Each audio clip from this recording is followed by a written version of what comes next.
Hi, my name is Cameron Carlson with AnimeLocation.tv. I'm here at Matsuricon 2025 with Edward Bosco. It's a pleasure to meet you. Thank you for having me here. Oh, no problem. Thank you so much. So this is your first time ever to Matsuricon. First time in Ohio. Oh, wow. Yeah. So what's been some of your favorite part? I know it's just Friday. We're just getting started. So what's been one of your favorite parts so far? Pulling off the OHIO thing that apparently everybody does because they did it on the plane, and I was like, oh, that is real. Okay, cool.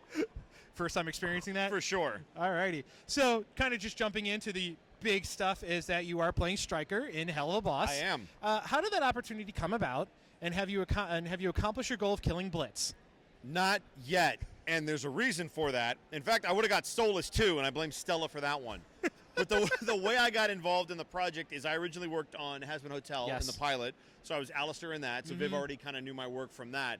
And then Norman Reedus was the original voice of Striker in Season 1, and I think he was shooting either like a Walking Dead spinoff, not Left 4 Dead, although I do love that game.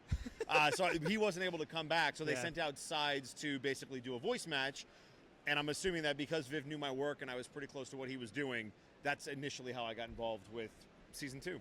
Awesome, cool. I mean, I do love watching Hell of a Boss, actually. I'm a big fan of that. They're both great. And I have seen the pilot of Hazbin Hotel. I do not have an Amazon Prime account, so I'm so sorry I haven't seen. You should definitely. Amir crushes it in the show. He's such a good Alistair. Now, again, we're now going to jump into something you love personally, is that you're a big WWE fan. Just a little bit. And you've had the chance to bring several talents to life via various video games. What challenges does that type of project present to you when you're trying to do, you're a fan of them first and foremost, but then on top of that, you're trying to voice match cadence, proper chest exposure when they're doing especially the mic drops and all that. How do you make sure that you're really honing in on that personality when you're doing a video game? The biggest thing is just watching references. So, for example, WWE Slam City, which is where I did a lot of the voice matching, I didn't have to do anything for CM Punk. I'm from Chicago. I love his work. I just kind of knew what to do. Yeah. But I checked out a couple of Miz promos. I had to go back and watch some Santino Marella just to make sure that I was doing it correctly.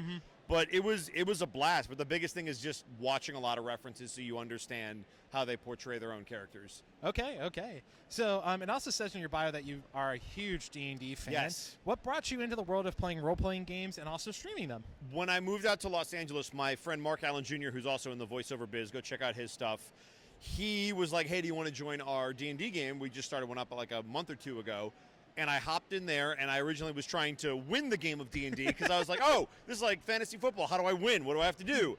And so I learned, no, it's about telling a story and improvising with your friends. And so from that game, it basically sprouted a love of portraying characters, which is the whole reason I got into performing in the first place. So it just scratches that itch in a different way. Cool beans. I mean, like I said, I personally do not play in D&D, but I do love role-playing games, and I understand the cultural impact of D&D, and I understand how it helps people. So, by all means, continue to play D&D till your heart's content. I plan to. I'm not going nowhere. All right. Another fun fan web series that you've been able to bring to life through your talent is To Lackadaisy. How did you get involved in that series, and is there any updates on the project?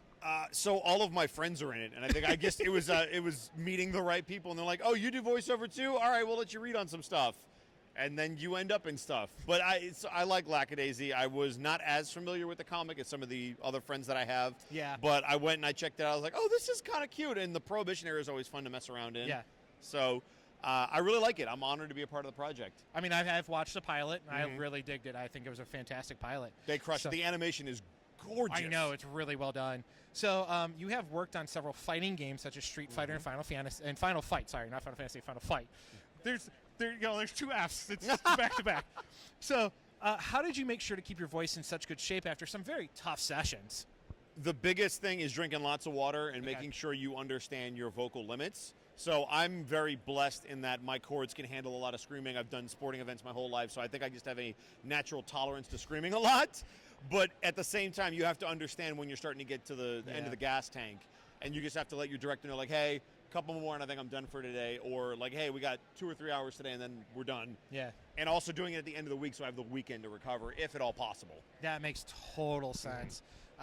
So now you've worked on, this is a fun one, you've worked on the brutal show Baki Hama, bringing various fighters to life. Yes. Did you learn any fighting techniques from the show, and did you watch the original show prior to this one? I did watch the original show, and I don't know how accurate they are to actual fighting styles, but I did learn about some stuff that I wasn't familiar with. The one that got me actually into fighting the most was actually Ed from Street Fighter. I picked up boxing because of him. Oh, wow. So I got like the white hoodie and the red gloves, so I have like the Ed cosplay when I go to the gym. Alrighty. Now, are there any upcoming projects you want fans to check out that are currently not behind an NDA wall? Yeah, well, I have to plug the D&D show that I'm a part of, The Unexpectables, twitch.tv/The Unexpectables, every Wednesday night, 6 p.m. PST. We've been doing, I think it's been like 6 years now that we've been doing this campaign. But campaign 1 is in the books. It's on YouTube for free. It's streaming on all platforms where you get your podcasts. And then we're doing campaign 2 right now. We're 120-something episodes in. It's kind of crazy, but I would definitely say check that out if you're a fan of D&D. Any other upcoming projects?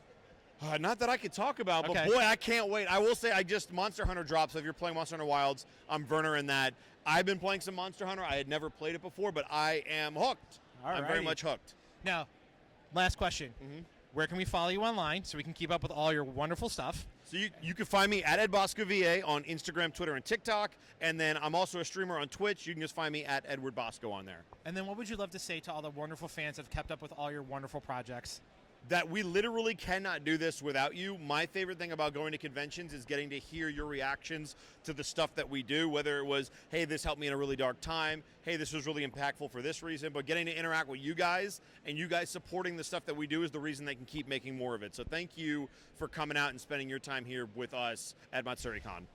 Edward, I have so much fun with you. Thank you so much for coming out. It's a pleasure. Thank you. Thank you so much. Absolutely. Take care, guys.